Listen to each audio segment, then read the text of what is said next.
Hi, Grandview parents. I hope this finds you well. As we are getting along in our school year, we know that a few of you have had some questions about supporting your child. And so we thought we'd put together a really quick tutorial on how to support your middle school student in 50 easy steps, which I know is probably stressing you out. I'm a middle school mom myself. I get it. Actually, we think we can do this in 5 easy steps. So we'll hope you'll take a few minutes just to hear us out. So the number one question we've been getting is today a white or a hawk day? We know it can be confusing, and it's typically the Monday, Tuesday are white, Wednesday, Thursday are hawk, and then Fridays alternate, although there are a few anomalies that will pop up throughout the year. But the kids can check this in a couple different places. First of all, in Schoology, no matter what, is where you need to look for this. If you want to load it on your phone, or if your child has a phone, the Schoology app will have it really neat and tidy laid out like this. Our desktop view for the students, so if they log into Schoology, you can see in their upcoming calendar that today is, or Wednesday, September 23rd, is a day for our students, and it is a hawk day. If you look, tomorrow is a B day and also a hawk day. So it's a little more hidden in that desktop view, but it is there. What's the plan for today? So again, Schoology is where you're going to find that. When your child logs into Schoology, they'll click on the course. And this is a co-taught language arts course, and you're going to see there's a link that should look like this at the top of every course, daily lesson plan. It should be at the very top link. When you click on that, this cute little thing will pop up, some variation of this in every classroom. A couple of things. This is today's agenda. Oftentimes, these are going to have hyperlinks in there that you can click on, and will take those students exactly where they need to go. Sometimes it's a little tough to see. You might have to hit the present button because those Chromebooks can be pretty small, but that is where they're going to find today's agenda in class. Also note that in every classroom, there's a Zoom picture somewhere. Click on that because that is going to be a live link to Zoom, and in many cases, it takes the kids directly into the Zoom session, and it's super convenient that way. So encouraged to click on some of those images. Many of them are links to other things. How about tomorrow? What's due? What do I have to have ready, or what do I have coming up tomorrow, or even today? Is there anything due? So again, you have to find your calendar is Schoology. This is what your app view will look like. This is what your desktop view will look like. So you're going to see if there are assignments that are due or tests that are going to be taken, we have asked the teachers to put those into Schoology. So even though you have information here for today's agenda, you won't always see you will see what's due, but this is a quicker view. It's easier for you as a parent to get to these screens than it is for you to get into that screen. So this is what it will look like in your calendar in Schoology if you have the app. This is what it will look like on your desktop view. I would note here, if you have multiple children, you're going to want to make sure you have this connected to the right child too. All right, missing work. This is a biggie. At Grandview, our grade books are really long, and the number one thing you can do to help your child is to make sure they're keeping up with their missing work. So this looks a little bit different. What you're looking at right now is the app view. Now, this is important. Do not check Schoology. Schoology is where you'll find your calendar, the other two screens we just showed you. Grades are in Skyward. Now, Schoology also has a grade book, just to make your life confusing. But that is not our official grade book. So you might take a test in Schoology, but those grades, sometimes you just do practice quizzes in Schoology, and they're never really recorded as an official grade. Our official grade book is Skyward. So when I pulled up this student's grade book, you can see if you click here, so here's the schedule. It looks like there's nothing in there when you go in there, but if you click on these buttons, it will expand really long.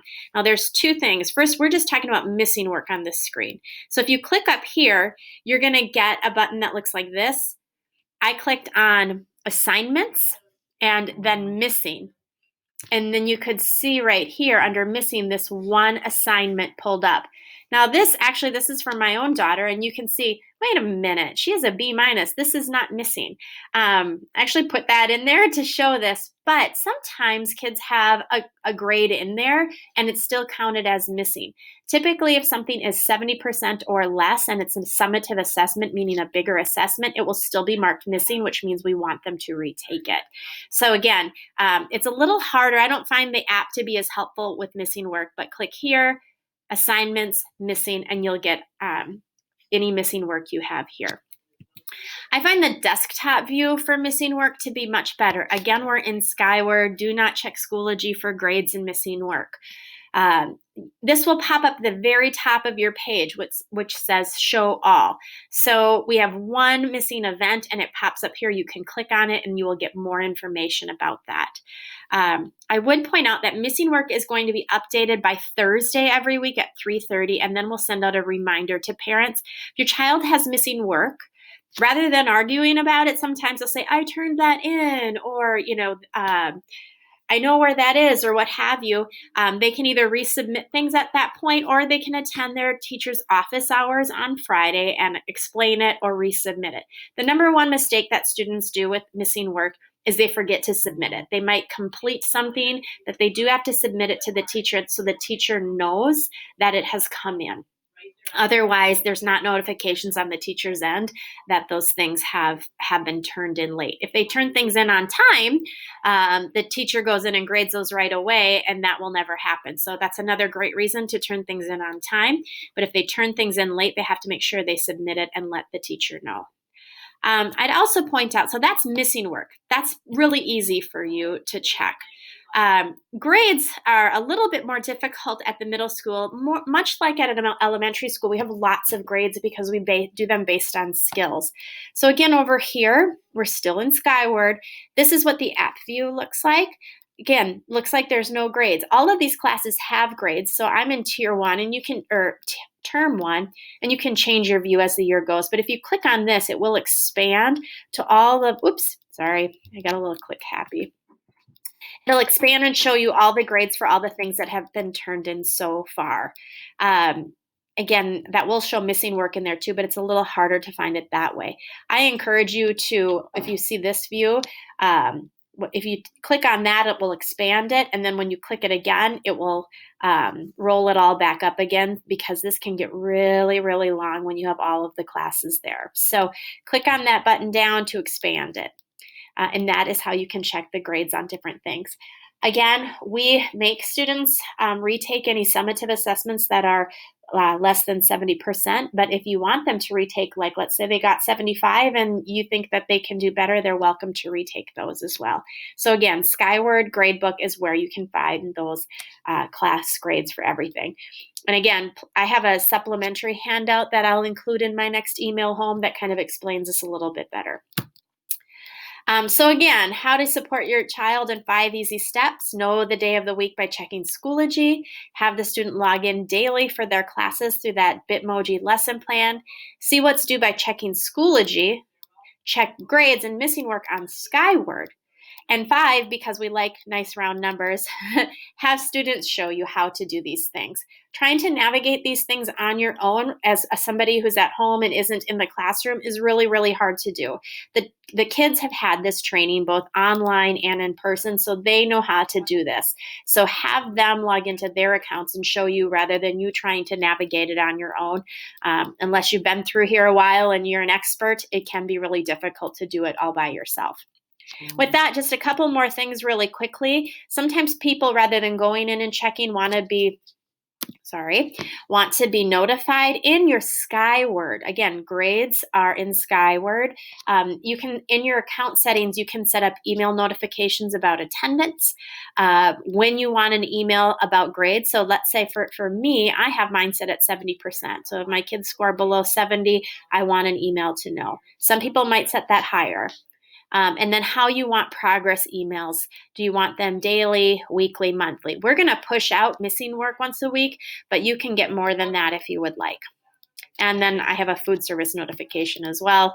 But all of those things are really nifty things to be able to control on your end. I have had a couple questions about attendance this year, so here are some attendance reminders. Again, that kids must log into Zoom for attendance when they're home. Their name and their face has to be on there, and they need to stay until they're excused. If they don't, they are marked absent or tardy.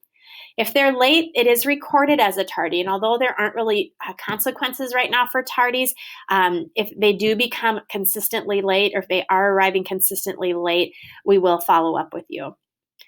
If you have technical difficulties, let the attendance secretary know, and if it continues, put in a tech ticket. Kids know how to put those tech ticket in. On occasion, it's just something weird happens and people are late, and we totally get that. But if it's a similar technical issue over and over and over again, we need to get that fixed. If you know your child's not going to be able to Zoom that day, if it's an at-home day, please let the attendance office know, like you would typically if they were going to be missing for an appointment during the day when they're here. Students cannot choose to stay home in Zoom instead of attending in person unless they have a valid excuse from parents. And those are the same as always. Medical appointments, there is vacation time in there as well. If they're sick, those sorts of things. But it can't just be that we felt like staying home today. PE and music classes don't Zoom daily, so they aren't taking regular attendance in there. Their Fridays are a little different. They'll communicate that. STEM, art, PSS, guided study, Excel, social personal, they do take attendance. So kids need to be logging into those daily if they are at home. And again, our attendance secretary can be reached at 8305 or at the email below, and that's on our website. Conferences are right around the corner. Many of you have done this a million times. In Family Access, you'll see the conference button. You click on that. Make sure you have the right kid up. If you click on all conferences, you can click here and schedule a time that's available. We are expecting those to be in person, but teachers will reach out to you a little bit closer to conferences to see if you want to Zoom those instead.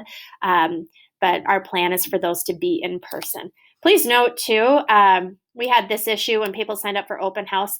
Our building is 210. I know that means nothing to you, but the room is the second number. We had a lot of people think that 210 was the room number, and they all went to Miss Latka's room, but actually the room number is the second number on this. Last but not least, I want to just say thank you for your support. We know this is so difficult for families. Our kids have been great. You've been great. We're hoping that this information just helps you support the kids and hopefully diminishes some of the stress level that we know all parents are feeling right now. So thank you. Don't hesitate to reach out to me, Christy, or your morning meeting teacher if you have any questions. Thanks a lot.